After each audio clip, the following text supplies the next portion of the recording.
everyone. Once again, welcome to Thursday Thunderdome, where we take one topic each week, discuss it, throw it against a wall, see if it sticks. This week, we're going to be talking about parenthood with my good friend, co-host Tyler. Hello.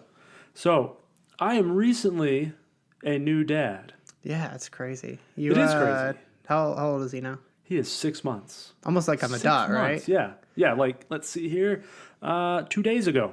Oh wow, I didn't know. I knew it was like around this time, but Yeah, this past Saturday. It's pretty crazy, man. Like, fatherhood is worth the journey. It's worth the trip. Would never change anything that's happened so far. good. I would. Yeah, I would hope. I mean, yeah. but a lot of people are really hesitant and have a lot of fears about it, and you should have some healthy fears about it. But at the same time, like, it's worth every stressful moment. Yeah, I mean, it's insanely scary. Like, Yeah. you just get this literal new life in your home, and you're like, yep, you gotta take care of it. Right, forever. You have this new life that cannot do anything productive, can't maintain itself. You have to feed it, put it to bed, take care of him or her from dusk till dawn. I was literally watching you, like, your kid is like laying on his back and playing his little mobile thing. You're like, oh, I think he wants to sit up because he's kind of being fussy. So you had to sit him up. Like, Yeah. You folded his body so he sat up, and like you kind of like held onto his hand so he wouldn't fall back over. Right, yeah, and then you just let him sit there, and then he did fall back over, and he bonked his head. He was very unhappy. And he didn't like that. That's the first time he's cried from falling over like that. But I think I gave him attention, and so he cried. Yeah, because you went attention. for him like a reactive parent would. And I didn't get him immediately. I backed off, Right. and then he cried. Yep. Yeah. So I'm a new dad. You're working on becoming a new dad. Yes. My wife and I are in the middle of the adoption process. Yes. Which is a lot to I'm deal sure with. It's probably as scary, if not more so.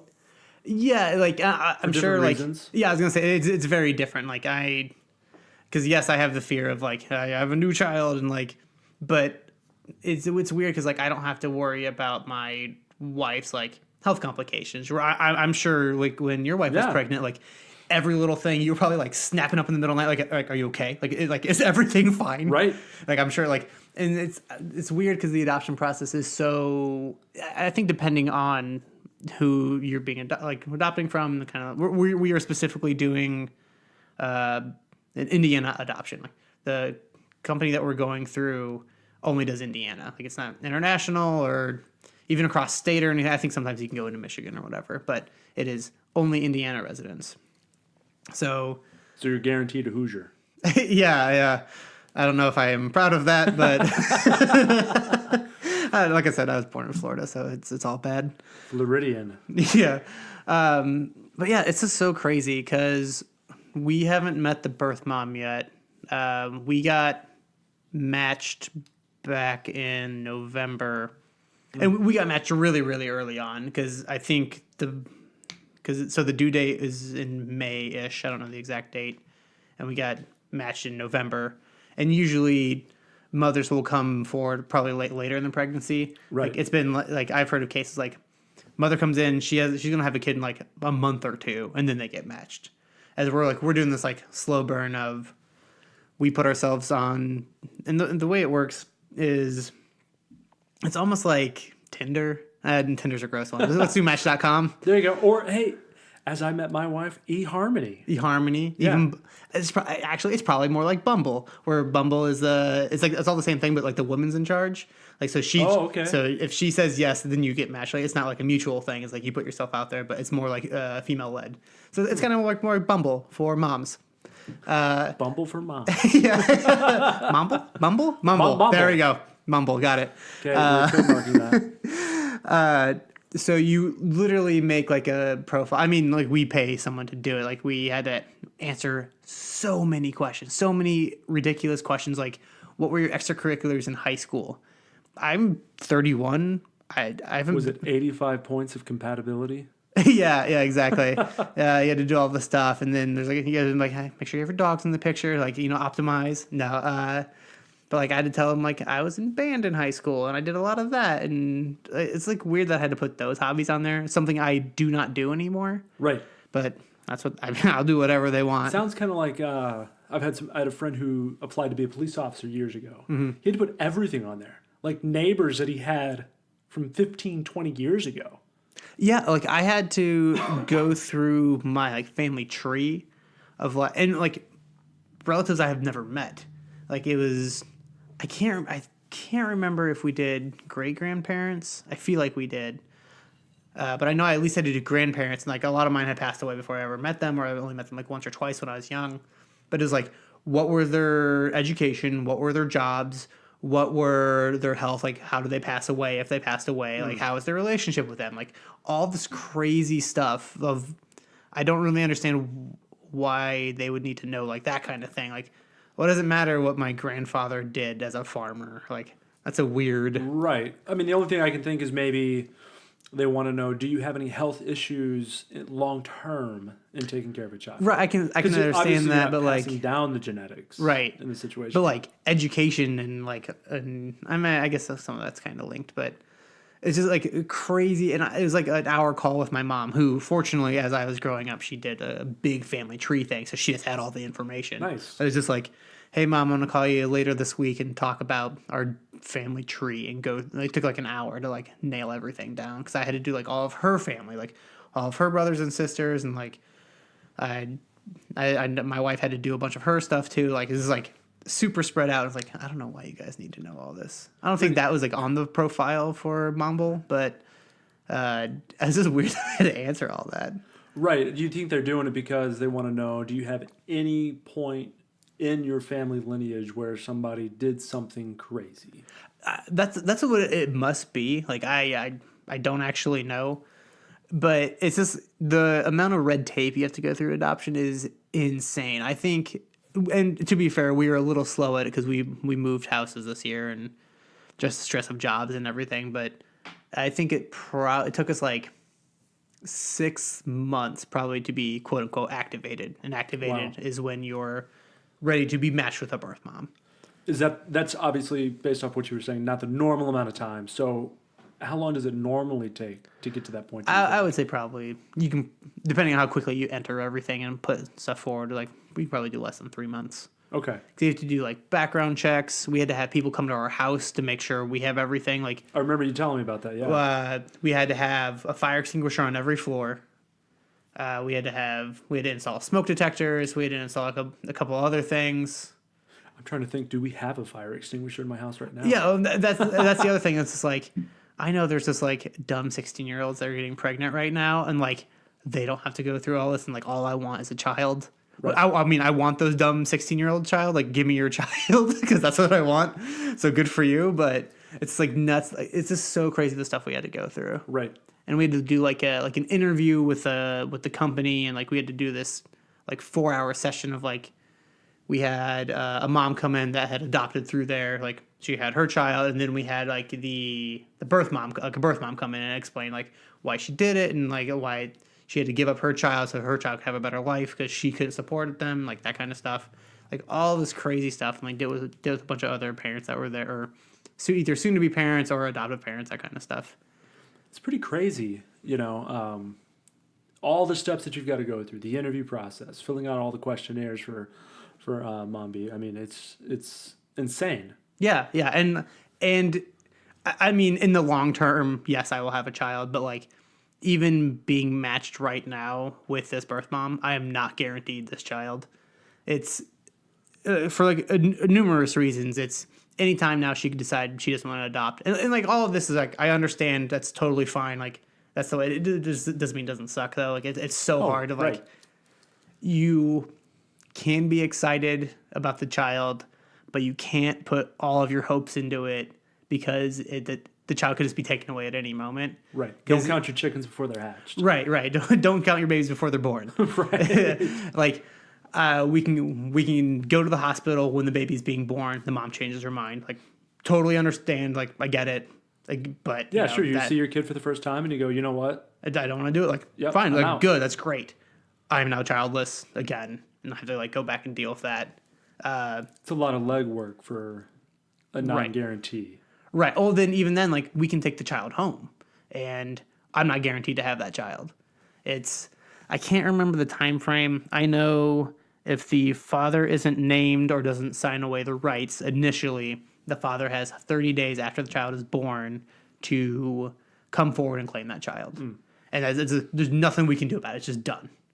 And then there's like a lot of legal stuff too. I want to say, because we had friends that go through the same agency, that I want to say after like, it was either 30 days or 3 months, something with a 3 in there, that one, like, it wasn't until then they were finally guaranteed, like, this is our child that we are going to raise. It can like go that long of like, yeah, we took like, I've taken paternity leave. We have the kid at home. Like, this child still may be taken away from us. And I say taken away like they're being snatched. Like, obviously it's going back to the birth parents. But the crazy thing is, if the father does come forward, the child does not go with the father. It goes with the mother who gave away the rights. So you're telling me that if the father says, no, I don't want to give away the rights to my child, then the mother, the birth mother, has to take the kid back. Yeah. That is pure insanity to me, because the mother has chosen to give the child up for adoption, but yet the father can dictate.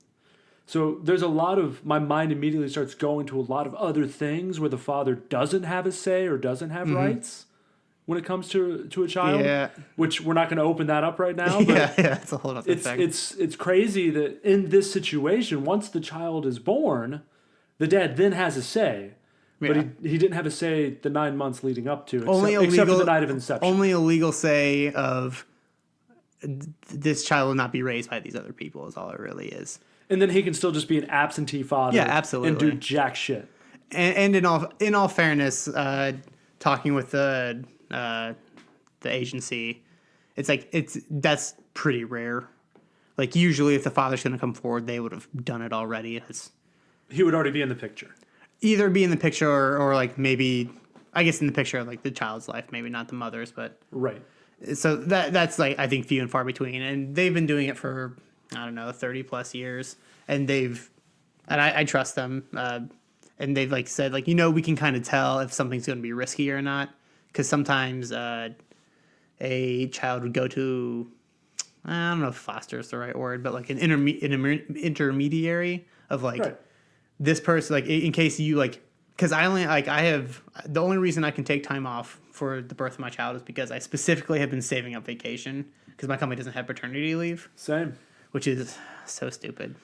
That's a whole nother can of worms I know. Going to now, because I know when my son was born, I had to save up intentionally vacation for it. Like, we did not take a vacation this past year. How long did you have off? I took 2 weeks, and I had to save up for it. I ended up saving up enough days to where I could have taken 2.5 weeks, but we decided we wanted to hold on to those other days and to allow it to start accruing back up so that we can actually take a family vacation, because where I work, you don't just start off the year with vacation. Same. Yeah, you have to build it up. You earn X number of hours per pay period, and it's really frustrating. And believe it or not, where I work, the moms have to do the same thing. Really? They don't just get paid time off.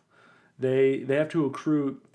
Being pregnant where I work and having a child is considered being sick. Really? And you use your sick time for it.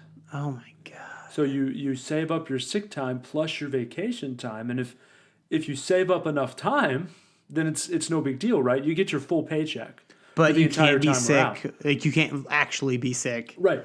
So, like, for example, for myself, I've been with this company now for 3 years, and if I were to have a child, impossible unless you're Arnold Schwarzenegger, then I would be able to take off like 2.5 months because I've saved up that much sick time, because I hardly ever miss work. Right. But I know that would not be the case for a lot of mothers, and I where I work, well, you work in a call center. I'm sure there's a lot of turnover there. There's a ton of turnover. I train people as they come in, and so I get a lot of people who come in already pregnant, and then I just know that this company is not going to be able to offer them anything. And I know a lot of companies don't offer until you've been there for a year, for anything. But even if you're there a year, you've only accrued 77.5 hours of sick time. Right. And that, to me, is just pure insanity in today's day and age. Right. And the one nice thing about my company is I do have to accrue vacation, but we have PTO as separate. or sick leave or whatever they call it, and they front load it at the start of the year. So I banked a week of vacation last year, which was hard because I'm the kind of guy, like, I usually don't take a week off, but I'll just be like, I need a day off. I'm gonna take a Friday off, and it's like every now and then I'll just like pepper like a day Take in a here. mental health day. Yeah, exactly what I do, and it's like, okay, cool. Because I never like calling for being sick, but like I could roll over 3 days of sick days because you can only have a max of 80 hours banked for sick leave. Oh wow. I guess it's really only 8 hours a day. I mean, I work in a factory, so that's kind of why that is. But so I now have 2 full weeks of sick pay, and then I have a week of vacation banked. And it's like, I'm going to take 3 weeks for my child. So you're going to get to take the sick pay. I'm going to force them to do that if that's the case. My HR person's very cool, and I can't imagine she wouldn't let me do that because I've explained that as well. I mean, worst comes to worst, I have the vacation to do it too, and I would just be using my sick pay later as vacation days because, again, my HR is very nice, and they let me do that. Well, I mean, sometimes you do need a sick day for that mental health day. Right. And I've been there like a year and a half. I've never taken like a sick day, and they honestly kind of need me. So if I were just to leave one day, that'd be on them and they'd be pretty screwed. So Isn't it nice to have that kind of job security? It is. And like my director knows that. Like she's like, if you just walk out, we're kind of screwed. It's like, oh, I am well aware of my situation. Please. This is like, I'm like the lowest on the totem pole and I have a weird amount of power right now. So I will use that. So if anything comes down, I will abuse the shit out of that and be like, hey, we're going to figure this out. And then if not, I'm just going to quit. So deal with it. Right. So let's say everything works out. Yes. And you do get your child. That'll be an amazing thing. Mm-hmm. What are you thinking the first day, the first few weeks are going to be like? What are your thoughts? Dude, I don't even know. I kind of think of like almost like cartoon characters of like in the 50s where their dad's like always frazzled and tired and like he's got the chain of cigarettes just going across the lips. yeah, exactly. I feel like I know almost exactly what cartoon you're referencing because I feel like I've seen it a million times. But yeah, I just feel like it's going to be like absolutely life changing, and it just like my time is no longer my own, and in all good ways, and I'm very, very excited to do it. But it's like, I can't even imagine. Like I see like you and like we have another friend that has a couple kids, and I have other friends that have kids too, and it's just like, man, life is so different. It blows my mind. It is, and the last time we talked about this, yeah, spoilers. This is the second time we're doing this episode because we had to take the other one down for technical reasons. That's more fun. But the last time we talked, I mentioned that maybe things hadn't changed all that much. But now we're 2 months removed from the first time we talked about parenting. Right. And the more I've thought about you asking me that question, things have changed a ton. I mean, really, do we still go do things? Yes. That still happens. Yeah, you guys came over and played Dungeons and Dragons at my house, and your kid was there. We brought our kid over to play Dungeons and Dragons one night.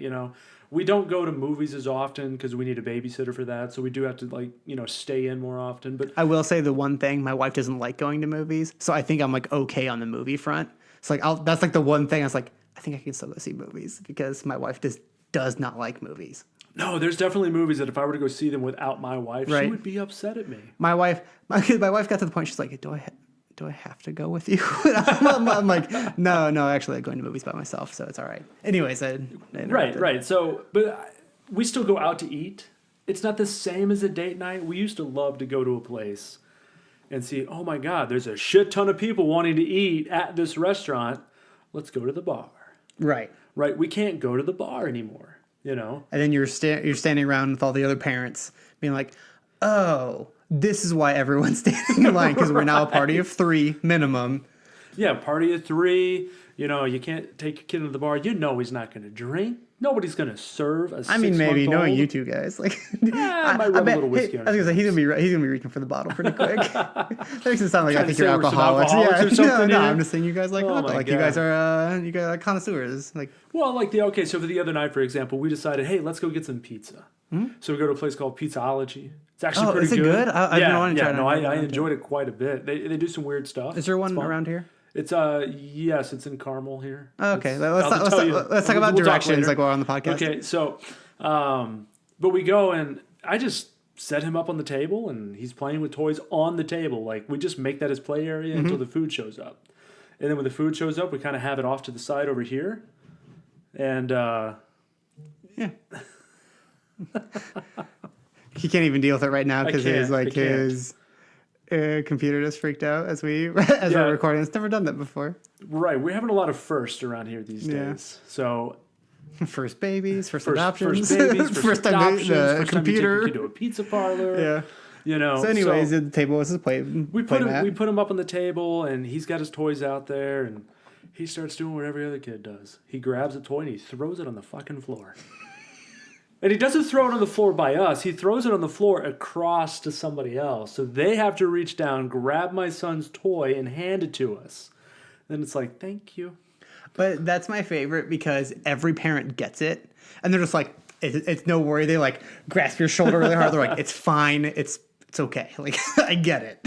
These were high school kids. Oh, yeah. High school kids. So he's picking up my son's toy that's probably covered in slobber and handing it to me. And I'm like, thanks, kid. Oh, we went to dinner, like you, your wife, your kid, and then me and my wife. Like we went to dinner a couple weeks ago, and like I feel like they're like younger people behind us. It was like a family. They all kind of look like they're in high school, maybe college. Right, yeah. But they were like, your son was like killing it. They turned around, they're like, oh my god, that kid is so cute. And I was like, the cutest. Because again, he was like on the table because Yeah. we were finished with dinner and We he was just being fussy. put him up on the table. He lays down. We have him sit up. Whatever he wants to do. Yeah. You know, and you have to be able to make those accommodations, I guess, you know, for your kid. And it's totally worth it. Like you worry about, oh my God, is the restaurant going to be upset at me for this? You know, the first time you do it, and then you just realize, you know what? I'm paying to be here. They're going to wipe this table down. It's fine. And literally, like, they've probably seen so much worse. Oh my God. I'm sure some kids have come there that puked all over the tables. Like it's always like a war zone at a restaurant. So Yeah. I mean, I know I've seen worse. I used to work retail. I've seen people change. They decided, I'm not going to go into the dressing room to try this shirt on. I'm going to do it here at the rack. Oh, weird. And I'm not going to try this shirt on with my undershirt on. My God, no. I'm going to try this shirt on by taking my shirt My retail off. was Walgreens, so I thankfully did not have to deal with that. That's Right. So, but I wild. mean, that's the kind of stuff people deal with, right? Yeah. So it's like, as long as you are like a normal functioning human being, like it's never as bad as you think it is. Yeah, I think right now our biggest concern when we take him out to a restaurant is when he's gotten to the point where he's happy Oh god, he was doing it today. It was so and he funny. likes to squeal. It was or so funny. It's so scream. cute. I'm 'Cause sure he's- it's cute here and not in a restaurant with like crowded people. And you're just like, Oh I'm yeah, so sorry, obviously everybody. not, because like you've got all these people sitting around you, and then all of a sudden your kid's going, "Hee!"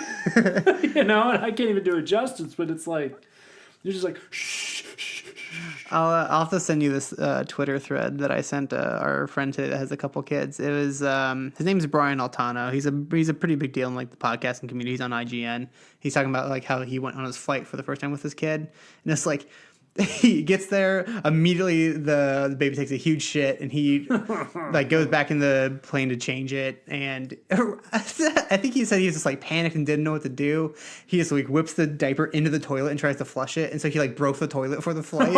And it's just like I was like in tears. I was laughing so hard, and just was like, oh, man, parents. And then and when I sent it to our friend, he's just like, yeah, I feel really bad for that guy. I get it. Like I totally understand. Oh, there's been plenty of times where I've had to clean a diaper, and I'm like, oh no, I don't know what to do right now. Yeah.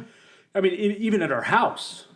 I mean, okay. I think about that too. I was like, what do you do with them? Do you have like a separate thing? Do you like always take them outside? Like, I don't know. So we have a trash can that's for diapers. You know, it's not super fancy, but it's got a nice tight lid and a sliding open, so it keeps Right. the odor pretty well protected inside. But it's more of, I always struggle with, okay, he just had the biggest shit I've ever seen this kid have. And it's like every time he does it, it's bigger than the last one, right? Right. They just get more and more comes out as he gets older. Well, it leaks. So it comes out the back a little bit. And so now it's Right. up his back, it's on his onesie, you got to take that off. But then it's like you pick up his legs and it's like, oh shit, it's gone all the way up to like his neck. So then you have to like roll them over and you got to wipe it. And then normally you want to put the clean diaper underneath, right? To try and, in case there's another accident that Right. happens while you pull the older one out, he's still got that. But if it's leaked out everywhere and it's on his back and then it's like, okay, shit, I should have just gone to the bathtub, taken it off in the tub and rinsed him off. No, I decided to come in here and try and do it the civilized way, right? Like on the changing table. You're not like a veteran parent yet, or like you're just like whatever. I'm gonna deal with it the most efficiently possible way and get it done. No, but my wife, she's just as green, if you will, as being a parent as I am. But yeah, I mean, again, your kid's only she's- 6 months old. You're but both your first kid. she's a lot more experienced with the diaper changing because Well, because she has nephews, right? yeah, we have nephews, and I have refused to change diapers for every child except for my own. Mm-hmm. And she always tried to get me to do it. That's and what I think my father did the same thing. Like, like my kids and no one It's else. not my kid. And, you know, I should have. It would have helped me. Mm-hmm. So what I would say, big piece of advice, if you have the opportunity to change a kid's diaper, one that you know kind of, you're comfortable So I'm gonna come over once a week and have like a little daddy like drill camp. Right, where I come in, like, Daddy boot camp. And I'll have you change one of his diapers. yeah, and you're just like, I'm just gonna go crack a beer, like smoke a cigar out back, I'll be all right. I'm just like in tears. It's like I don't get the kid will stop screaming. I don't know what to do. Right. I mean, but it's good to do. And in hindsight, being 2020, Right. I should have done that. Yeah, but that's what if you guys have a second kid, then you're like, all right, well, I screwed up know the first exactly what one. to Number do. 2, I got down. Well, you always hear, yeah, number 2 is always easier. Right. And that not saying shitting is easier, but Yeah. the, Depending. the second child, sometimes it is. Yeah. Especially Hopefully. after that first cup of coffee in the morning. Yeah. But, you know, so, I mean, dealing with diapers is one thing. It's, I guess for me, the biggest change and the hardest thing is I'm not a good sleeper to begin with. Mm-hmm. So I have a hard time going to sleep, being comfortable. I run hot. So, like, if you were to take the sheets off our bed, we have a topper. You can see clearly the side of the bed I sleep on because it's got a little bit more staining from the I sweat. sweat so much in your Gross. sleep. It's disgusting. Like, I mean, I run pretty hot when I sleep too, because I know the feeling of like 2 a.m. and you're just like, I'm so fucking hot. Yes. Like because there are times like I'm just gonna go sleep downstairs because I cannot be in this room anymore. Right. And It's like a I fall asleep sauna instantly. I sometimes know. up in the bedroom upstairs. But so I don't sleep well because of that. I toss and turn. I've got restless leg syndrome or whatever. You add in a baby who wakes up twice a night minimum because he's hungry, and like he needs to eat, and I get it. And I can't really do anything with that because I'm not the one producing his food. Right. Yeah. So, So- does your wife always do it then? Because She pretty much I know always I've takes seen you guys like care. have bottles, so but Yeah, we have bottles and, you know, and she pumps. And so we have, you know, supply, but we typically save that supply for his, you know, babysitters during the day. oh, fair enough. Okay. You Because know. I didn't know And how that works. we're definitely not the formula yet, you know, but the last couple of weeks, like the last week and a half, he has been waking up not just because he's hungry, but because he's just going through what they call sleep regression. Reverse cycling. Pam had to deal with it in the office. Right. And then Dwight held the baby Yes, and Jim had to and- feed him pizza. And then, oh my God, the baby's asleep and Jim's having to mouth feed. That's one of my favorite scenes where she's like, "You will not take that baby. Like, I'm going to beat this tonight." But you see, so it's been pretty rough, you know, because he just wakes up. We put him down. An hour later, he wakes up. We soothe him. An hour later, he wakes up. And then we're trying to like let him cry it out. Well, then he'll cry for 15 minutes and not calm down. So we're like, son of a bitch. And So we I'm go sure and that we- as a we- parent, that's very hard. It's like because you know everyone is wired to like hearing crying and screaming as a bad thing, and it's just like you're probably like sitting in your bed, it's like, oh my God, like should I go check on the kid? No, I can't check on the kid. Like I gotta let him like deal with it. Right. He's got to learn how to self-soothe. Right. One of the things that, you know, is kind of, you know, comforting to me in this whole thing, you know, especially with the last week and a half, is we just took him to a 6-month checkup. And, you know, we talked to the doctor about it, you know, seeking out some advice.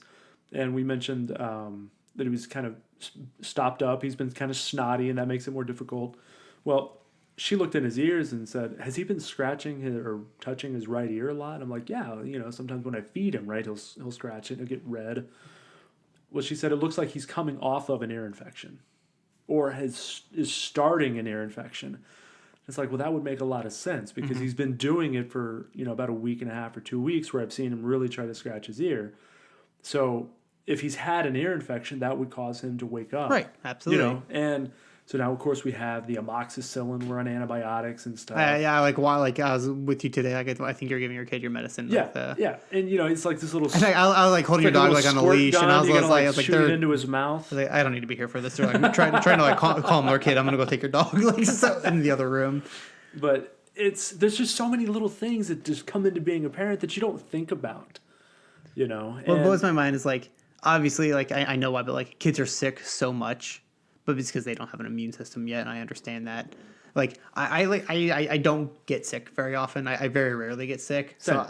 So like that's gonna be like a new experience for me. For one, having this sick child in my house who's basically sick 24/7, and then getting sick from that because you can't escape it. Well, yeah, because he's gonna bring home just all kinds of shit. Yeah. And I'm like that's gonna be like a new experience for me of like being sick more often. Right, and we've been fortunate up to this point. We've got a daycare, I guess, situation where he's not around other kids like that are giving him germs or causing him to be sick. So it's all a byproduct of just us going out or whatever the case may be. It may be something we brought home, and sometimes kids just flat get sick. Yeah, they're young. They don't have ear infections just happen. They haven't met disease yet because they're small children. It's like the Europeans coming over to the New World. The Indians had never been exposed to the germs. Yeah, then you have smallpox blankets, and Christopher Columbus slaughtered a whole nation. Yeah, he shot a few of them, and then the rest died from disease.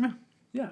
So, but kids don't die from disease like that unless you're anti-vaxxer. But vaccinate your children. If you're not vaccinating, you're a bad parent. You're a bad human. When we were at the doctor's today, like she was bagging a little bit on, the anti-vaxxers. I mean, you've got to vaccinate your kids. Yeah. Didn't think that would be a message tonight, but yeah, I didn't know we were going to go down this path, but absolutely, it's crazy that people think that. It's just insane. It is pretty insane. So, so tell me, what else are you thinking life is going to be like for you after adoption? Well, one of the biggest things is my kid's not going to look like us. Like, not even just, like, physically, but, like, I mean, obviously physically, but, like, my kid's going to be black, most likely. So the birth mom that is matched with us is a black woman, and we're going to have a black child, assuming, we get this child. So everything goes according to plan. Right, and, like, that's just... It's so mind-blowing to deal with that and trying to think of... And it's already changed, like, knowing that back in November... like already changed like some of my habits. Like I read a lot of comic books. I buy comic books every week, and I kind of like looked at my comics and I was like, this is a lot of white people. Like I have a lot of white people in all my comic books. I was like, everybody looks the same. Yeah, I was like, I think I need to change that. And so I picked up a couple other series like Miles Morales, like.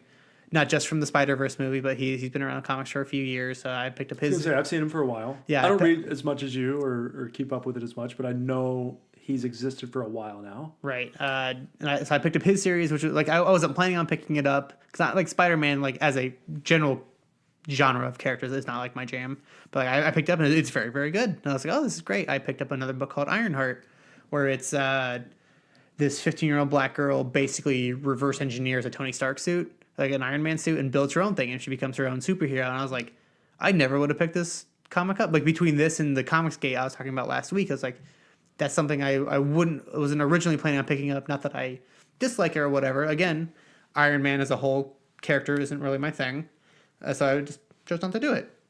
And I picked up. I was like, holy shit, this is very good. Like okay, like already this kid's like paying off for me. I'm trying new comics. I went and saw Spider-Verse or Into the Spider-Verse a couple times in theaters. One, because I think that movie's incredible. And two, is like, this is what my kid would want to see. Like, my kid is going to see in a whole genre of movies, comic book movies, how many black people are in those movies? Like, we finally had... And Black Panther. Like, yeah, like this, in 2018, we finally had like a, not discounting Blade, but I can't show that to a child. No, that's a little older. Like, he's going to be 16, 17 maybe. Right. When you introduce him to tax like, evading Wesley Snipes. But, like, no black people are essentially in comics or in the comic book movies. Like, you have War Machine, who's very much a side character. Rhodey, yep. And, like, he gets, like, he's almost like a joke character a lot. He kind of gets, like, picked on and, like, it's made fun of. He's kind of second-class Iron Man almost. Right. And then you have Falcon. Honestly, I like him a little better than Tony. Yeah, I'm with you. And then you have Falcon, who I loved Anthony Mackie's performances in those movies, so it was good to see him. But again, he's just a side character; he doesn't have his own movie yet. And then you finally get Black Panther, and incredible. Yeah, and that movie's up for an Oscar now, and like won that movie. I think that movie is great too. But that Black Panther was way before I knew my birth mother would be black. But you really don't have a lot of that. Like a lot of those comic book movies are very, very white. And even Star Wars, like we talk about Star Wars all the time. Yeah, quite a bit. And I knew going into adoption, if I had a black child or a female, a girl, which I very much want a little girl. I hope I get a girl. I don't think I would show the original trilogy to them first. In my like comic book collector mentality of like, oh, you got to start from the beginning. That's hard for me to break, but like. That original trilogy in 3 movies. There is one black person, that is Lando Calrissian, and though he was awesome, he's kind of a scumbag. Kind of a scumbag, kind of a side character. Yeah, redeems himself a little bit in Return of the Jedi. Right, right. I mean, arguably, like Darth Vader is black. Like I've read like a lot of things about like people are like, oh, obviously James Earl Jones is the voice, but like everyone's like, oh yeah, that is black. And then of course he takes his helmet off at the end, and you find out he's Luke Skywalker's father. He's an old white man. Yeah, and I was like, that is not who that is. But I would start with Force Awakens. Like you have a female lead, you have Rey, and then you have Finn, like the 2 main characters of those movies. Like show like a woman and a black man, and a black man not only just as like a villain or anything, but like trying to escape and become a better person, which is very He's trying important. to escape the oppression he was in. Right, and it's just something like. In those big movies, in those big set pieces, like you don't see that a lot, and it's even in how many years is it now? Is it 2019 now? Technically, it's 2019. I was thinking 2020. I don't know what year it is. Everything's been a blur, and it's just like I need to change a lot of that, like so my kids can see themselves, and even like in the television program are we watching, and like there's like we're looking at books of like. I can't remember what it was, but like holiday books or whatever, like something that shows like black children, because otherwise you're just having a bunch of white faces in like Christmas books and stuff. Oh, for sure. And it's very easy for like me and my wife to overlook that because I'm a straight white guy. Like all the comic book movies are literally made for me because they're all straight white men. Like that's it. That's really what exists. I mean, if you go all the way back to, the original serials. Back when they were just 10-minute, feature like little serials before a feature film, right? It's always, and even Hollywood has always been white, and Hollywood gets constantly accused of whitewashing. So taking a character that was a minority, and then turning it into a white character. I mean, Scarlett Johansson. I was just to say, Ghost in the Shell, just happened, and I don't think she's doing it anymore. I think she was going to play a trans character, and everyone's just like. Let a trans character play the trans character, right. Like Jesus, like let a trans character play. Just Crying Game is probably an example where an actual trans character played a trans character. That's good. I've never seen that movie, but I haven't either. I just have read a lot about it on Wikipedia, apparently. But and that's the whole thing is, we've talked a lot about recently, diversity and needing to, have equality within Hollywood and within the comics and. Just in media in general and having things done the right way. And for so long, we've been doing things the wrong way. And I even think about like my son, he's going to grow up white. Yeah. I know you guys. You guys are very white. Pasty. Yeah. Like if he's anything like me, he's going to go outside, sunburn, put some aloe on it, and he's going to go right back to white and he's not going to tan. But he might grow up gay. Yeah. He might decide that he is, different than dad, and that's fine. And I want him to be okay with that, and I want him to grow up, feeling supported and loved. Yeah, because think of like all the stuff in movies that we talk about. How many gay characters are in it? Right. Marvel, literally zero in Marvel movies, which is insane. Well, because you've got to be a big bad man and like punch people and stuff. And that's right, but you can't. But you have to love women if you're a man. Like and like 100%. And it is. 10, 11 years of Marvel movies now, and we're finally getting the first female-led movie. The first female lead, yeah. Which I'm super hyped for, and like that's already smashed like pre-sale tickets on, I think, anything other than Infinity War and maybe Black Panther. Yeah. It was like third of like pre-sale tickets. And I'm extremely glad that I've married, the person I've married. I've definitely married up in a lot of ways. Agreed. And she has bought books like I think one of the titles is like Badass Women, or like real life stories of badass women, and I think there's like 2 of them. And so I'm going to be putting my kid to bed reading him stories, not just of Humpty Dumpty had a great fall, but of badass women. And I want to read stories of all people having these great stories, and of good people.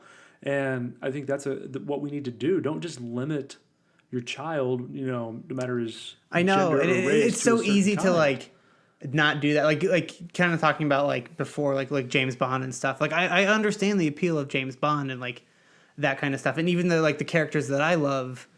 Like Green Arrow is like one of my favorite comic book characters. Yeah. I kind of like him because he's a shitty person. Like he's a good hero, but he's like not a good guy. Right. And it's just like, do I want to show that to like my kid? That's like super white. And it's like I need to like change and especially like even if I wasn't having a black child, like it'd be so easy to be like, this is the original Star Wars trilogy. Look how good this is. Like I love this movie. And then it's like, and I'm like, that's a really fucking white movie. Like zero diversity.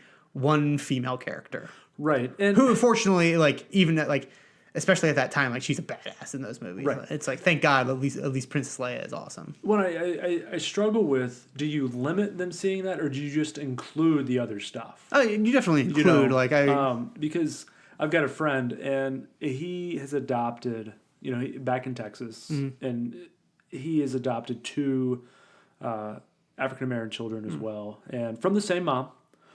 She was a drug addict, and so these kids have a lot of issues. Yeah. And he has posted some things on there about the struggles of raising a black child. Part of it being how to take care of their hair is one thing. I think about that a lot. Because it's very different than my white man hair. Yeah, look at my hair. I have nothing. Well, you have none. To take yeah, care of, yeah. so. I'm essentially one step from being bald at this point. But just that, and then I know he, being as conscious as he is and everything, struggles with the same thing you're talking about of, okay, whom do I show my child? Right. What characters do I expose him to? And I can tell you in seeing the Facebook feed that there's a lot of Harry Potter. There's a lot of Star Wars. And God, Harry Potter is like the whitest shit of all time. And I love Harry Potter, the whitest shit of all time. Like you were talking about not having any diversity in a movie, and I'm thinking, holy shit, Harry Potter is like 100% just all white. There's like maybe 1 or 2 black kids in there. I can think of one. His name is Lee Jordan. He's in Gryffindor. And then there's Harry has like a crush on someone named Cho Chang. Those are literally the only white people. Or no, then there's 2. The twins I believe are Indian. There's like 4 characters I can think of that aren't white, and that's it. No, absolutely, and they're all side characters. Well, like side characters. They're like side characters, right? I mean, super side characters. And none of the main, even adults, have that diversity. I mean, so it's white men and women, and I think you raise a lot of great points, and that needs to change. And you are now going to struggle at times to find things to show your child, to show that diversity in the world, that it's a good thing. Yeah, and like it's not like. And who knows, like, maybe my black child will love Harry Potter. Like, good, I love Harry Potter, too. Let's talk about Harry Potter, small child. I'm all about that. But, like, it's not that I can't show them Harry Potter. It's I need to show them other things, too. Because it's very easy to, like... Because I watched a bunch of movies this weekend. My wife was working, like, crazy side. I watched, like, 6 or 7 movies, and... Sounds like a great time to me. Yeah, it was awesome. But, like, of all the movies I watched... Only one of them had a black lead, and it's not even a lead. It was Glass, and like, oh yeah, it has Samuel L. Jackson in it, but he's not really the lead. Like, he's like part of the lead because it's the 3rd movie of the trilogy. Right. It's like everything else is like super white because I watched the Captain America movie. Captain America when I watched Thor. Like Thor is all white. Yeah, Idris Elba's in it. He's great. Yeah, he's great. But he's my next James Bond. I'd be down for that. Then I finally start watching James Bond all the time. But yeah, it's crazy. And like, I just not only dealing with that, but dealing with racism for the first time, like actually dealing with it. Like, again, straight white guy. I've never, ever had to deal with it. Like my like closest friend, like essentially my brother, I've known him for like 20 years. Like he's black and like his whole family's from South Africa. He's like, I think he's the only American born in his family. And like, just like we've talked a little bit about it, but we never gotten too deep into it because I'm sure I wouldn't understand. Like how could I possibly understand? Right. So like not only like my child would have to deal with it, I would have to deal with it as like being the parent of this, of like people either not assuming I'm the parent or like whatever it may be, and how hard that's gonna be, and like that freaks me out. I was gonna say there's gonna be a lot of judgment that comes with that for you. Yeah, yeah. Towards you, because you're gonna be raising a black child in still a very racist country, unfortunately. Yes, and my friends who adopted in the same agency, they are pressured by their family not to choose anything that isn't white, like because they love their kid, and their kid's like super adorable too. I think he's like 2 right now. He's so Nice. freaking cute, but like they were pressured not to do that, and that was very hard for them because essentially because in the adoption agency that we went through, we got to choose. You can't choose gender, which is fine. I would choose a girl. I want a girl, but you can't choose race. Like pretty much of like, do you want only white? Do you want white and some halvesies? Do you want you want only black? Like what is on and off the board? My wife and I said like whatever. Give us the first kid you can give us. We do not care. We want this child, and like unfortunately like black children are the least likely to be adopted. That's just a stat. Because they're, and the crazy thing, especially again, this is all going through my agency, so my like statistics are skewed because like we're not doing it international or across the country or whatever. We're only doing newborns. If I remember correctly, the white children were the most likely to have drug addicted mothers, so they would come like they would have to go through withdrawal when they were born, like that kind of stuff. But I think. Black children, Hispanic children, Asian children, basically across the board had 0 drug use, like in their system, like no alcohol, no drugs, like it was just like usually like some I don't want to say mistake, but like the mistake for them, my treasure, so great, Right. But like it is unplanned or like they're young and can't take care of the child, and they're still less wanted than white children, even like. Addicted to drugs children. So you're telling me that a perfectly healthy baby, nothing wrong with the baby, is being turned down simply because of the color of their skin. Yeah, pretty much. So families that cannot have children for whatever reason are saying no to a child that is perfectly healthy and fine to take on a child whom was born into a drug addiction. Right, and like I don't want to paint like everything as like racism because I'm sure it's not, because like so raising an adopted child is already gonna be hard because I'm gonna cry over this, like you cannot be enough for that child, like they'll have to know who their parent is, like and they'll have to struggle through There's that. going to be some void that they feel. And then like that's just the life of it, and it's very hard to deal with, and then on top of that, to have your child not look like you in any way has got to be so hard. And like, you met my family; they're really fucking white. Like, we're so white. Thank God we love Beyonce. Like at least our musical taste, like my kid can like relate to. But it's like dealing with all of that is like, and I can understand like if that's the aspect of it, and like like some of like extended family members might not want their grandkid or niece or nephew or whatever to not be white. And it could just be like, it might be too hard for us.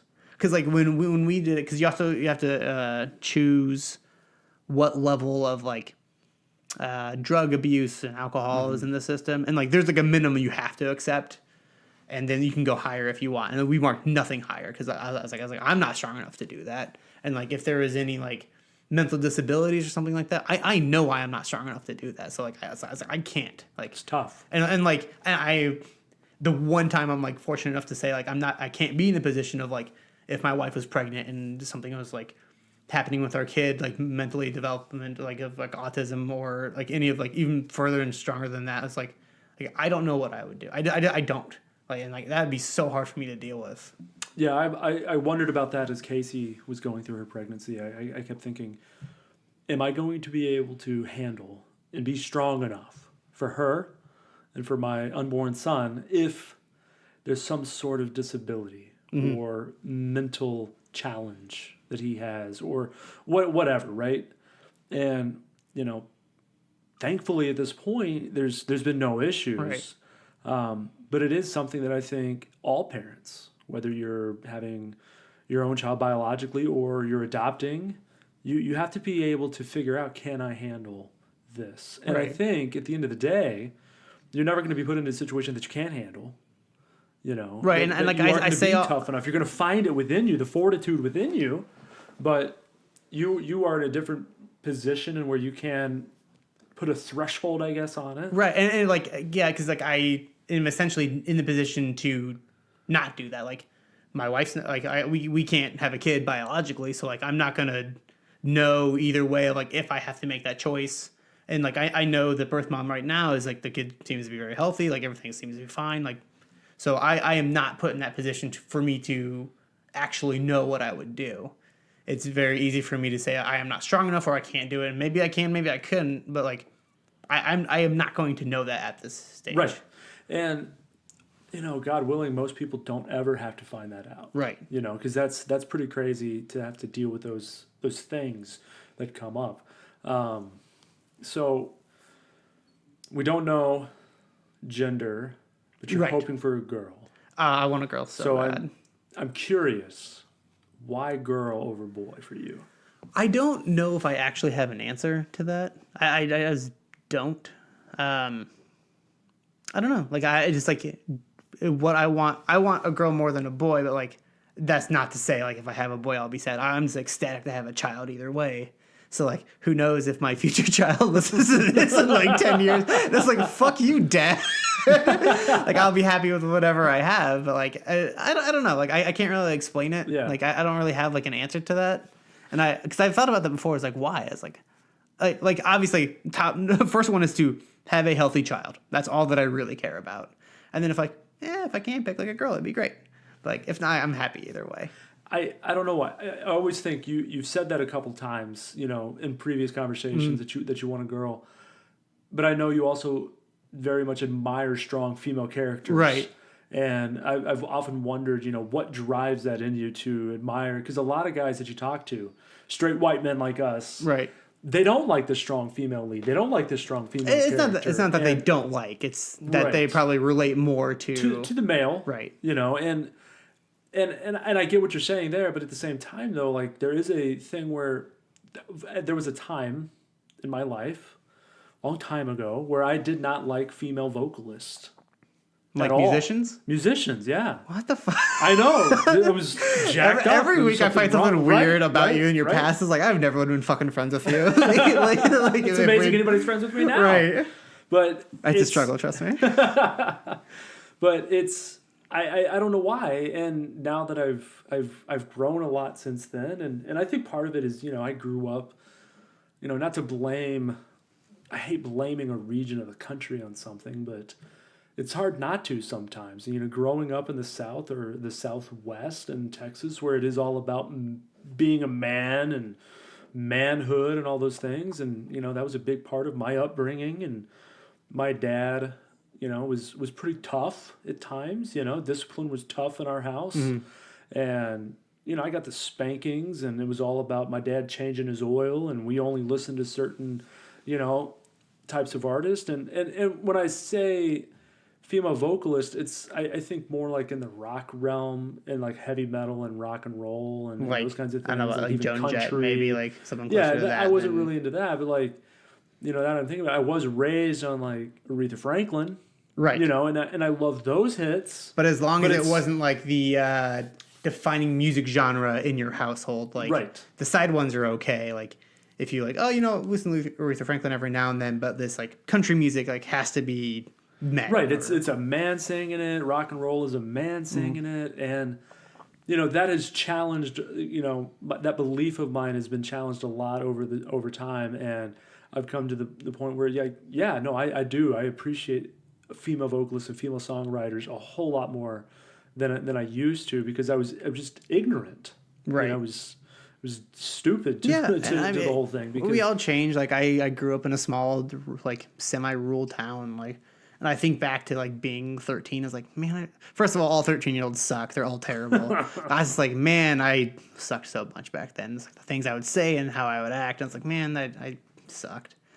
But like going back to you had talked about like your dad being like a tough guy, and again like to not do the joke like you're from Texas and like like Texas has a stereotype of like Oh, sure. like big strong men, trucks and guns and like all that, and I'm sure like being raised because you're 37, 38. Yep, 37. Like so back then, like I'm sure it was a little different like being raised as a child of like how discipline works back then. Oh my God, yeah. So I mean, I think a lot about discipline now, and my parents are great. Don't get me wrong. I love them to death. We obviously, you have your things, your quirks with your folks, right? But the Bible says, "Do not spare the rod." Mm-hmm. Well, there were times where the rod was not spared in my household, Right. and that's fine. And that's what people did back then, and that's what people did in the South. And like I remember being chased with the fly swatter, yelling to my dad, "I'm not a bug, I'm not a bug," and he would be swatting my legs with the fly swatter, because I was in trouble. And sometimes I would pop off or say something, and my dad would thump me on top of the head real hard, and that would hurt. And I really want to avoid doing the physical, discipline thing. I think with my child, with my son, because I don't believe that it works necessarily. I think, yes, did I behave eventually? Yes. Short term, yes. Right. Did I still do things to act out outside of the household? Yes, but I made sure not to get caught. And all it did was make me more sneaky and Right. hide things that I did in a better way. Right. Because I've definitely done things that my parents still don't know about. No, you're gonna tell me after the podcast. But I just don't want that to be the case. And there was a study done recently where any kind of physical discipline can be negative, mentally to the development of a child, where they have emotional baggage that they carry for years and years afterwards. And, and I don't want to go positive reinforcement in the sense that and again, it comes down to, this is just what was told us, that positive reinforcement was, oh, you did something bad, you want a cookie for it? That was the kind of the mentality around positive reinforcement, totally ignoring the fact that positive reinforcement was you positively reinforce good behavior. Right. And but still discipline bad behavior. Right. Like that whole point was left out when I was growing up, and when we were talking about disciplining a child, is the fact that you can discipline a child through things like timeout. And I got timeout, don't get me wrong. But it was more because I think my dad didn't want to go insane on me, and like he had to put me in a corner to say, go sit in the corner with your dunce hat on. Right. So I don't do something stupid because I'm really upset at you right now. And I know that's going to be the case, and I'm sure all dads get upset with their child to that extent at times, but you have to have that self-discipline, that self-control to just say, okay, look, go away, go to timeout. I can't deal with you right now. Yeah, because I was spanked a couple times for sure, but never like anything too bad. I know we did time out, and like I got sent to my room and stuff like that, and things got like taken away from me. I always wanted to go to my room. I had a Nintendo, HBO. That was like TV, I think that was like prior, like before I got a TV in my room, and it was like more, it was more of like just go and being grounded. Like I can't go see my friends. I remember having to like going to like my yard, like the middle of my yard, and like you want to come over? I was like, I'm grounded. I can't. Like I'm stuck here. Yeah, I don't know. Discipline is like crazy, and I I don't hit my dogs. Like I'm not gonna hit my kid. No, not at all. Like one of my dogs, because they're both had like previous owner, like they're both rescues. One of my dogs had to have been hit, because like if I raise my hand like too quick, or like even if I'm like holding like the leash, my dog like cowers. And you're going to give your friend a high five, and your dog's like, oh. Yeah, and oh my god, my dog shit in the house the other day. Like it was when it was like below zero, and we couldn't be outside that long, and like. Like I came home, I found, I was like, oh, I picked it up, and like jokingly, I hold the bag. I'm like, Harley, and my dog just like starts shaking so hard. I'm like, oh my god, Harley. I'm like, I literally just like fucking kidding with you, like you dog that can't understand humor. Like, and I was like, I like try to go like pet her and like raise her head, and so she would look at me, and she like put her head like all the way down. I was like, oh, something bad happened, like prior to living with us, because and we've had this dog for 5 years or whatever. Never hit the dog on purpose. Usually, like kick her if she's in like walks across my path accidentally, but like I've never actually hit my dog. And it's like oh, this is like if this is the way my dog acts, like I got to make sure like really like get my shit together. Like I'm not like yell at my kid or something like for doing something dumb that kids do, or like making sure that my kid is not afraid of me. Right. Like that's horrifying. Like I don't think I've ever been like actually afraid of my parents. Like not in the sense of they're gonna beat the shit out of me, but No. more of like, oh, I broke something. Like my parents are gonna be pissed. I was going to say, yeah, I mean, I had a lot of that. I mean, one of my biggest fears as a kid growing up is I would do something and only the mom was around, my mom was around, and she would go, wait till your dad gets home. Yeah, see, I never had that. remember I think I was scared of my mom more than my dad. No, I remember one time, I can't even remember what I did, but she said that to me. She was just sitting in her chair watching the news, and she said that to me. And Like I'm chilled right now. I'm a grown man. I fell to my knees and begged her, tears streaming down my face, please don't tell Dad. And I don't even know what I did. But I remember that and that feeling and that moment of fear because, I didn't know if my dad was actually going to spank me, if he was going to talk to me. Like it just was probably worse that like you didn't know what it was. Right. It depended on how his day was possibly. But I mean, and don't get me wrong. Like just because I got spanked, I wasn't abused as a child, but it carries with you, right? Like physical contact carries with you, whether it's loving or out of discipline. I think the biggest thing is don't discipline out of anger. And I think sometimes that happened in my house. And I mean, like we're all humans. It's hard not it's to. It's hard like, to not. Sometimes you just get so mad. And kids are shitty. Kids I was suck. a shithead. Yeah, 100%. I remember. I bring this up to my mom probably like once a year. How old were I? Was probably like, I don't know, between 6 and 8, around there. Whenever 101 Dalmatians came out, whenever that year was, I have no idea. But not the cartoon. No, the cartoon, not the. Wait, when was the cartoon out?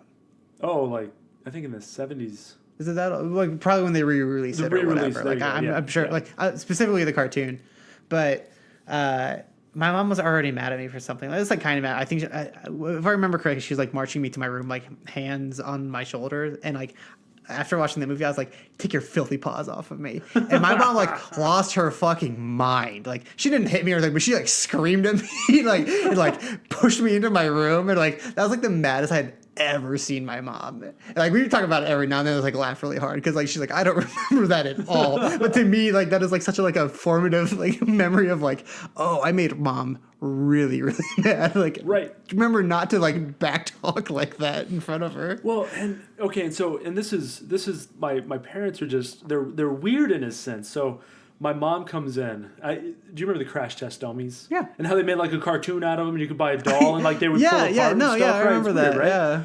Well, so I had one of the crash test dummy dolls, and I guess I left the head in like the living room or something, and I was in my room, and my mom came into the doorway and just threw it in the room, and it hit me. Mm-hmm. I immediately grabbed it, turned around, and threw it back. Oh my god! And it hit her in the face, and I was like, oh shit, I'm sorry, I'm so sorry. I started apologizing. Mm-hmm. He was like, she ran away like upset. And my dad came back with, what happened?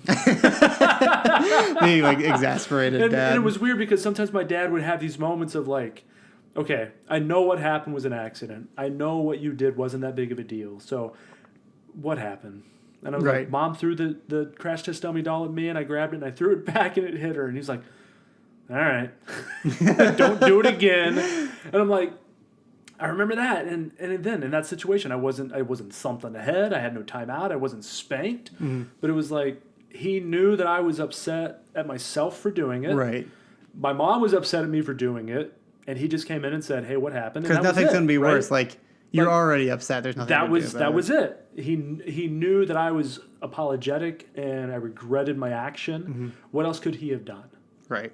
So, and that's I want to discipline in a way to where my kid understands that what he did was wrong, mm-hmm. but not in a way to where he's afraid of me or my wife or mm-hmm.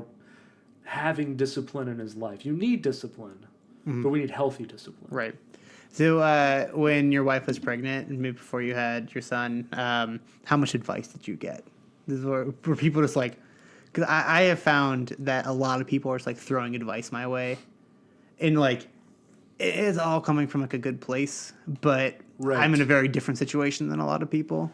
Yeah, I mean, I think a fair amount of advice was given, but not any that I took to heart. Mm-hmm.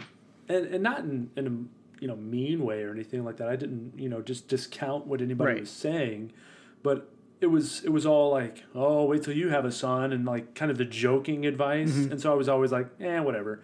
And I chose to not read any books or to seek out really any advice. I figured, you know what, I'm an intelligent adult. My wife's an intelligent adult.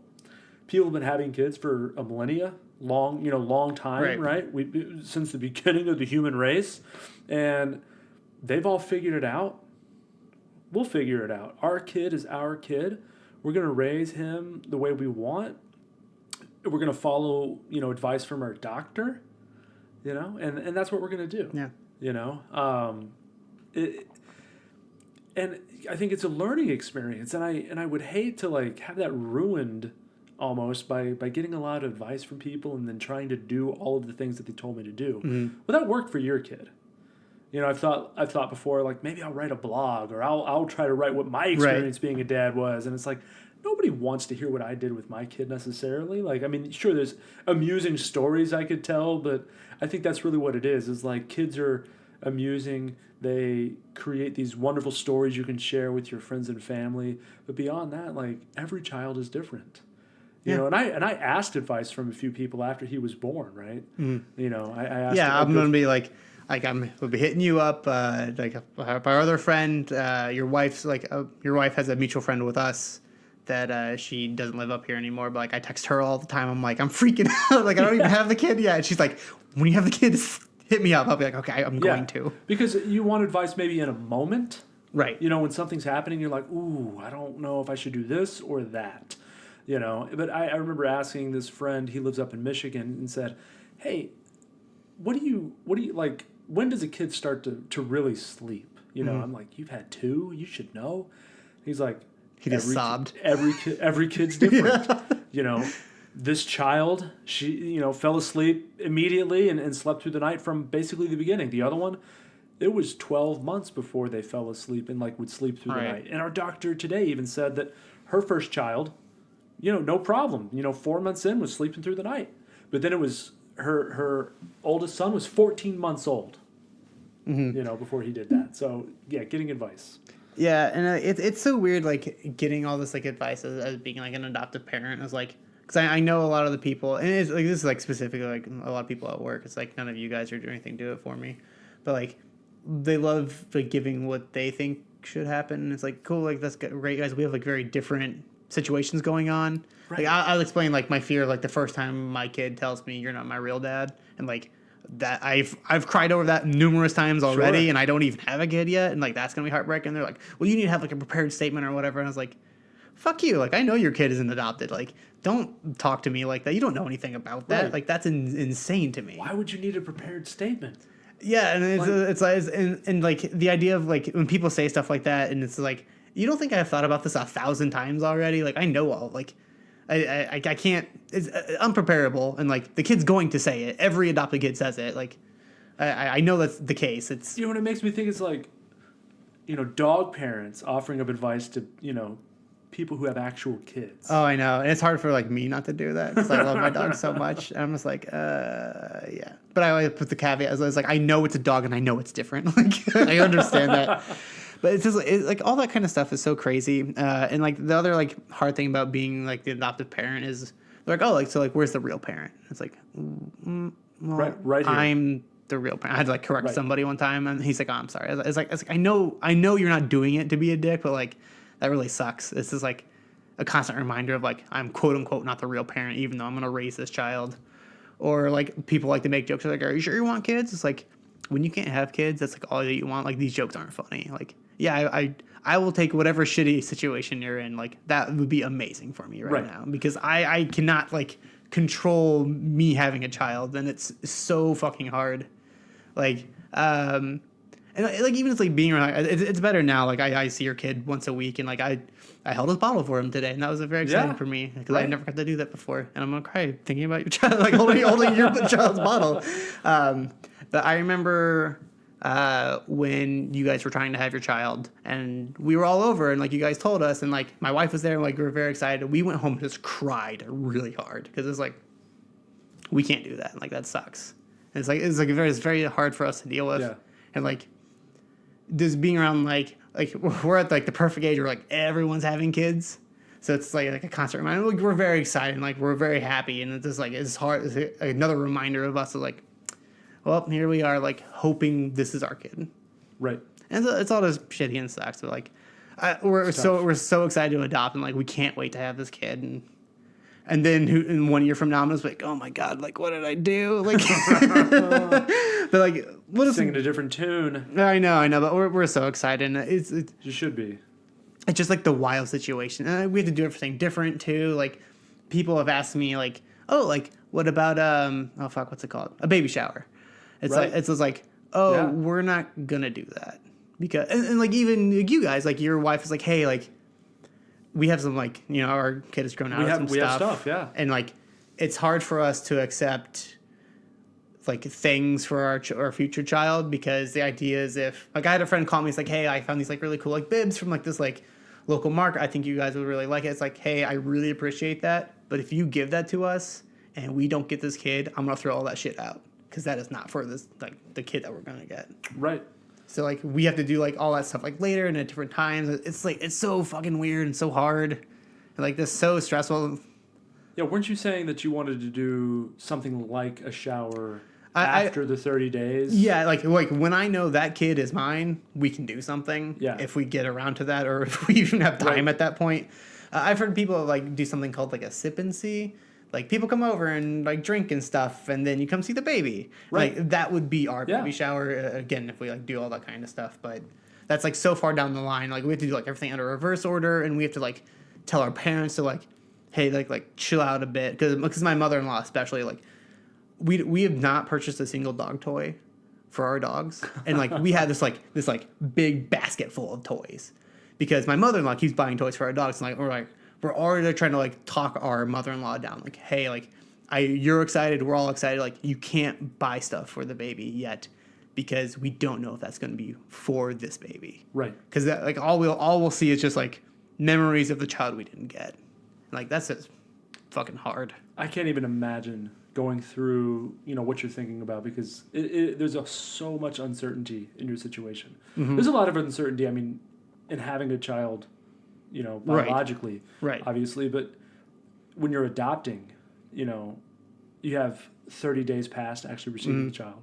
You have a mom who at birth can say no. You have a mom who just at any point at this time, right, could Right. say no. And I can't even imagine the amount of uncertainty and fear that you probably have going on, because that's It's nuts. It's a lot of crying. Yeah. That's what a lot of it it's is. an emotional roller coaster, I'm Yeah. sure. Like there's days probably of joy, Yeah, and like I was even telling you today, like I was like I knew we were gonna do this episode. I was like in a shitty mood for like 2 hours at work. 'Cause I was just thinking about like adoption, like how hard it is, and it's like, I hope no one wants to talk to me for the next 2 hours because like I need to like be by myself and just do my fucking job and get it over yeah. with. And we're at a point where we're talking about, okay, 6 months into this kid, he's pretty awesome. What are we going to do next? Do we want to have another child? 1. 2, do we want to try and do another natural birth, or do we want to adopt? Right. And, she's a little older. She, we were talking, and Casey would probably be 38 by the time she had her second child, if we decide to go that route. So we have also just very early on started to explore the idea of adoption. Right. And, in talking to you and another friend who did adopt, there's just a lot of questions you have to ask yourself. And she outlined a lot of the things that you have mentioned of you have to fill out this questionnaire and you have to make these decisions about what you are willing and not willing to accept in a kid. And that is scary. Yeah, it is. That It's scares nuts. the ever-loving hell out of me. Having a second child, thinking about that already is scary enough. And then to throw in the fact that we're probably going to go the adoption route is extremely scary. Yeah. And if that's the direction we go, I'm going to be calling you left and right. Yeah, well, we'll trade. Like, when my kid is born, I'm going to be like, oh my God, Chris, I don't know what to do. It won't stop screaming and shitting everywhere.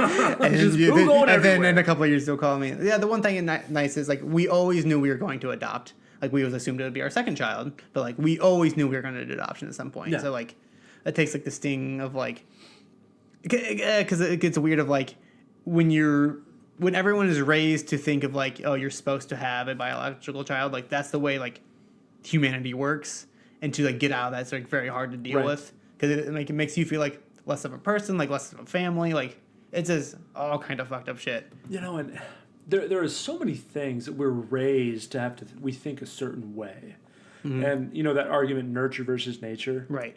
I think a big part of it is nurture. I'm a big nurture person. Like even like prior to all this, I was always like, like fuck nature, like right. I mean, I think there's some things like people are born with their personality a little bit, but we are influenced greatly by our environment. Right. And I mean, we've talked a lot about my upbringing, from Texas, and the fact that it is a very different environment than it is up here. And while Indiana is not an extremely progressive state or area in a lot of ways, to say the least, Texas is not either, and even more so unless you're in certain pockets, right? And I mean, I didn't grow up in the country as a bumpkin or anything like that. Don't get me wrong. I grew up in the middle of Dallas Fort Worth, a sprawling metropolis that has got 10 million people that live in it. So it was a very populated area with a lot going on, and a ton of diversity in my high school. But it still is very much Texas and a lot of the stereotypes, and that influenced me. And I've had to come a long way in 37 years to get away from some of that. Oh, I say even knowing like when I first met you to now, like you're a pretty different person. Yeah. Like you're like the same, like, let's say the straight path, but like you now have like bends and curves into like what I knew from you originally. Right. And I think that's the way the human experience should be. Right. Right. I would want to, I would hope that we would all grow as we, move through our path in life. And I've done a lot of growth over the last 5 years of living in Indiana. And I think a lot of it has to do with the fact that the friend group that I've gained here through my wife, and just me, I think just maturing. Well, your wife as well. Right, right. I think me being a teacher for 5 years started that path of me growing a lot, because you're dealing with a lot of students who have different ideas, and they challenge you on things in a good way. And I think that's shaped me to be, the father I hope I'm going to be, and help me really think about deeply, what do I want to do? How do I want to influence my son? What do I want him to grow up to be like? And I would say 10 years ago, I was extremely conservative and probably at that time would have voted for Trump. But now I've come to a point where I would like to impeach the son of a bitch, right? And I would not vote for a Republican moving forward at this point. I'm definitely going to go Democrat on my next, ticket. And it's not because I've had a son. I think that, influences it. But I think just the path I've been on, and that's influencing how I'm going to raise my son. And I'm glad for it. And it's a pretty incredible journey that you go on through life, but you've got to be open to it. Right. And I think that's the part that a lot of people miss. And I think you get stuck in your ways and you're like, well, I got to raise my kid a certain way because that's the way I raised. Well, screw that noise. Raise your kid the way you want to raise your kid. Right. Exactly. The right way. Yeah. And that's right for your family. Yeah. And really like seeing with your kid, like you look like a great father, man. Like in all honesty, like I see with your kid and like how much you love him. And I think it's great. I appreciate that. That's my biggest thing is I'm concerned about, am I doing a good job? Am I being a good dad? And, it's nice when Casey or, anybody says, hey, you're doing a good job. That's probably the highest compliment that I think you could ever get in life, that you're being a good father. Yeah, let's end this before I start crying on the mic. I've been struggling all night. We're both gonna break down. I know. We ended this one on a very nice note. Well, thanks everyone who listened to Thursday Thunderdome. I want to thank Sarah Lichty, who created our logo and did our graphic design. You can find her at sarahlichtydesign.com. I want to thank Jimmy Nimbus for doing our intro and outro music. That song is called Top It Off. You can find that on jimmynimbus.bandcamp.com, and you can also check out Hotel Records, which he's a part of. You can find us on Twitter at ThursdayTDome, or on Facebook and Instagram at Thursday Thunderdome. If you want to leave us any kind of comments, questions, leave me comics if you want, but comments specifically, questions or topics you want to hear, please either contact us on Twitter or email us at thursdaythunderdome@gmail.com. And you can finally, you can check us out on all the podcast platforms, Google Play, Spotify, TuneIn, iTunes. Go ahead and please leave us a review and rate us, subscribe, get all that done. Helps us build the show and have other people hear us. If you want to hear two men talk about parenting or Batman, either one that you want to do, that helps us all out. Masculinity. Yeah, all kinds of topics and whatever we're going to talk about next week. Oh, I want to do a quick shout out to it's like a friend podcast. They're called The Guys from Prompt and Circumstance. There you go. Yeah, it's a podcast like we all started around the same time. And we're kind of like buddy on Twitter. One of the guys, Joe, he just had a kid a couple weeks ago. There it is. So I'm sure he's doing a lot of Joe. stuff right now. Congrats, Joe, and everybody should go check out Prompt and Circumstance. It's a very good podcast where two guys take writing prompts and speak for 5 minutes on each one. And this is interesting. It's a lot of fun. Yeah, it's very good. All right, guys. Well, it's been fun. Heavy episode. Yes, indeed. Well, we appreciate you listening. Have a wonderful day. All right. Thanks, everyone.